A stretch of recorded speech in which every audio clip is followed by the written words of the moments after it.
Back inside UD Arena, 15:48 left in our first half of play. Arizona State up 15-6 on Nevada. It's a 15-3 Sun Devil run over the last 3 minutes and 40 seconds, Dominic. Great off-ball movement and great job getting in position defensively, especially by Frankie Collins. He's drawn 3 charges in the first 5 minutes. It's been impressive. He really has been. He gives it off to DJ Horn off to the right wing on a 3-man set there, and they kick it out to the right corner. Desmond Cambridge fakes the corner 3, steps inside, misses the jumper out of bounds. The rebound caromed off the arm of Warren Washington. Steve Alford already making an adjustment. Went to a zone look there, kind of looked like a 3-2, and that's where you want to get those shots from. It'll take a little bit of an adjustment period back from the Sun Devils, but Nevada's going to just try and weather the storm here early. Bobby Hurley counters with a full court pressure of his own with Horn and Cambridge Jr. McIntosh slows it down against DJ Horn, picks up the Baker screen, drives it through the right side of the lane, stops, fake, stutters, and he picked up his pivot foot and travels. It is now the 5th turnover for Nevada over the last 4.5 minutes of play. Once again, Sun Devils getting in position defensively and forcing a Nevada mistake. It's all you got to keep doing. Devin Cambridge and Frankie Collins will check out for Jemiah Neal and Alonzo Gaffney. Jemiah Neal had a great week last week in Las Vegas and really saw why Bobby Hurley's been taking up his minutes over the last couple of weeks. Yeah, I was about to say, Bobby Hurley's trusted him a ton, and you're seeing why. Warren Washington off to the top of the arc, hands it off to DJ Horn. Horn to the right elbow, steps inside, pulls up the jumper, no good, rattled in and out. Ball still loose in the paint, and it's collected by Trey Coleman of Nevada. Wolfpack want to push. Here's Darian Williams. He'll slow it down, being guarded by Desmond Cambridge Jr. Picks up the screen and kicks it out to the right wing for Lucas. Steps out back. Top of the key, falling here on the way is down. That's Darian Williams for 3. It's 15-9 with 14:38 left. Nevada's been getting their 3 looks, and they've gotten a couple to go down now. That's their 3rd. Sun Devils might need to make an adjustment on the outside. All 3 Nevada baskets have been from behind the arc tonight. Jemiah Neal guarded close by McIntosh, driving to the right block, kicks it out. Desmond Cambridge faked the 3, gave it off to DJ Horn, the left wing, and he knocks down the open 3-pointer. 18-9, Sun Devils lead with 14:12 to go. McIntosh being guarded by Neal again to Lucas, deep left wing 3 on the way, that's too long. Washington the board for Arizona State. Hands off to Neal, who wants to push for a moment, but then we'll wait for Washington to come back across the timeline. Jemiah Neal to his right for DJ Horn. Out to Gaffney at the top. They swing it to the left corner now for Neal. Dumps it down to the post for Washington. Easily gets around his defender, and the reverse layup goes in. 20-9. He worked around Nick Davidson so easily, Dom. That's the redshirt freshman. Definitely the biggest stage he's played on. Washington shows off his experience there, kind of used his body to feel him out and just went right by him. Coleman faked the 3, drove to the free throw line, kicks it back out to Lucas, who pumped the 3, drove, and draws a foul on DJ Horn. That's his 2nd already. Bobby Hurley not happy. And so a substitution will be in place for Nevada. Lucas will come out for Keenan Blackshear. That's a risky move here by Steve Alford. Blackshear already with 2 fouls. Yeah, but it's March. You're going to need to push the envelope a little bit, so Blackshear's got to be smart, especially with 13-20. You're getting a little bit close towards that under 12 timeout, so might just be coming in for that period. McIntosh, the catch and shoot 3 from the corner is down. 20-12. Wolfpack have scored every point off a 3-pointer now. McIntosh gets in on the action. That's his first tray of the night. Yeah, they're getting those looks, getting those off-ball screens, and Sun Devils are going to have to make an adjustment. Cambridge Jr. hands off to Washington. Fake the give and go. Washington fakes, drives right. Kicks it out to Neal on the right wing. Doubled for a moment, but then Davidson loses him. Neal crosses over. Step back 3 from the right wing is good. Jemiah Neal, the step back 3. These 2 teams trading triples. I'm not sure about that look, but it went down, so can't really question the results. Blackshear lost the handle on it. McIntosh couldn't come and help him out. Desmond Cambridge Jr. the no-look pass to Neal. The reverse layup with some English on it off the window. 25-12 with 12:36 to go. The Sun Devils are just controlling this game. Turnovers and then getting in the fast break. They have forced 6 already. Davidson fakes the right wing 3, drives, kicks it out, left corner. Williams gives it a ride, and it's good. 25-15 with 12:40 remaining. And just like that, the Wolfpack 5 of 7 from behind the arc. That's where all 15 of their points have come from. And Davidson had a nice pump fake, got inside, and was able to hit him in the corner. Jeremiah Neal out of three-point range, left side, gives it off to Muhammad. The zone is still there. Muhammad back to Neal. Fake the pass left, cuts inside, extra pass, sees Washington take a hit, take a second hit, and he draws the foul as he was going up to try to put it down. And that'll bring us to another break. 11:54 remains in this first half. Sun Devils lead by 10, making 4 of their last 4. Stay with us here on the Varsity Network app. Arizona State football will not be going bowling after falling to Washington State last weekend 28-18. This marks the first time since 2016 that the team will not be participating in bowl season.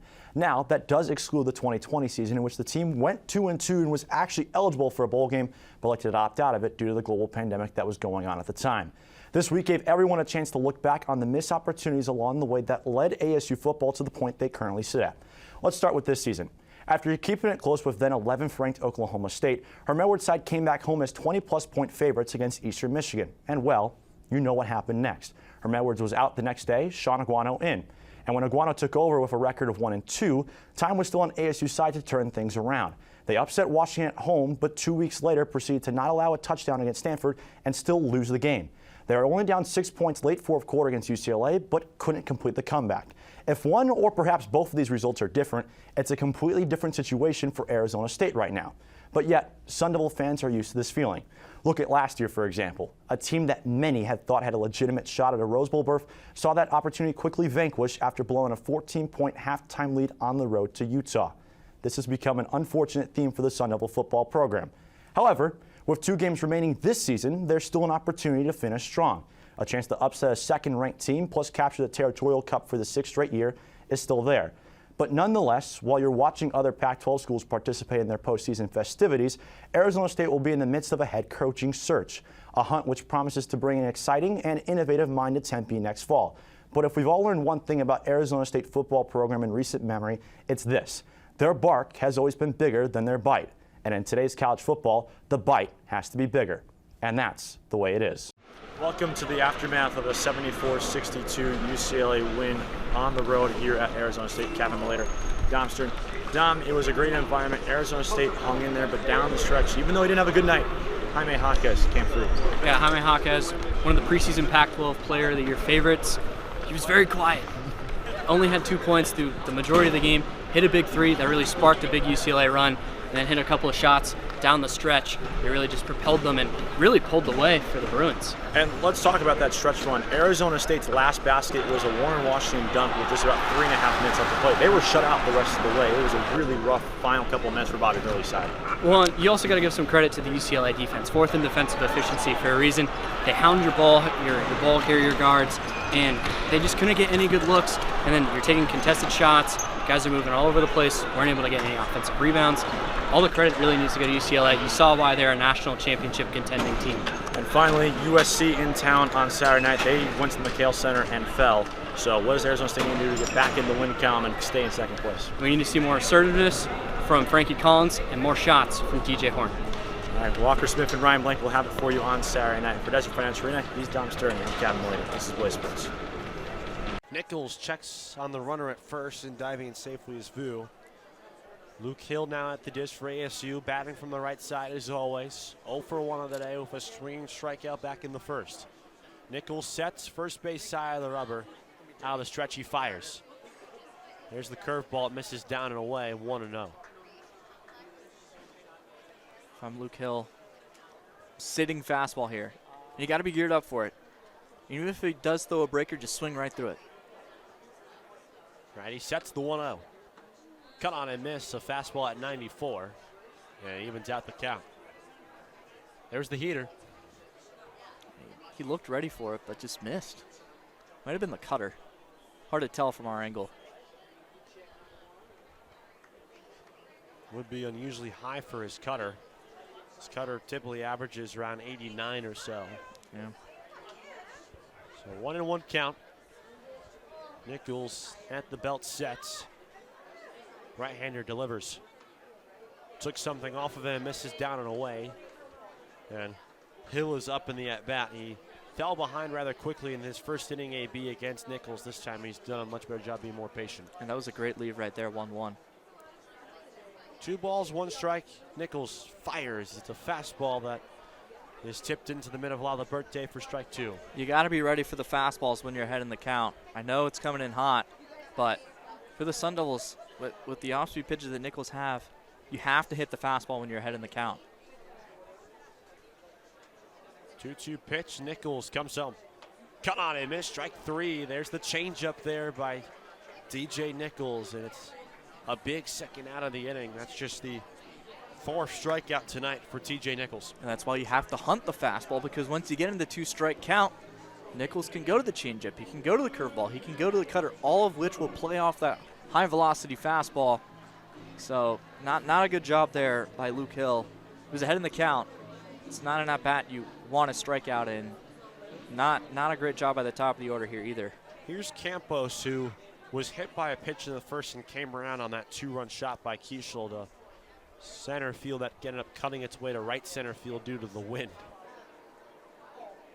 Lefty versus righty, the right-hander fires. There's a fastball in the inside corner that misses downstairs, ball 1. 96 that time. His velocity has remained the same versus Dunn's has kept on dropping. 1-0. Chopped weakly up the first base line, but it'll roll and be touched on by Romero in the first base coach's box. Another fastball when the Sun Devils are ahead in the count and they don't do anything with it. Campos was ready for it, he just missed it.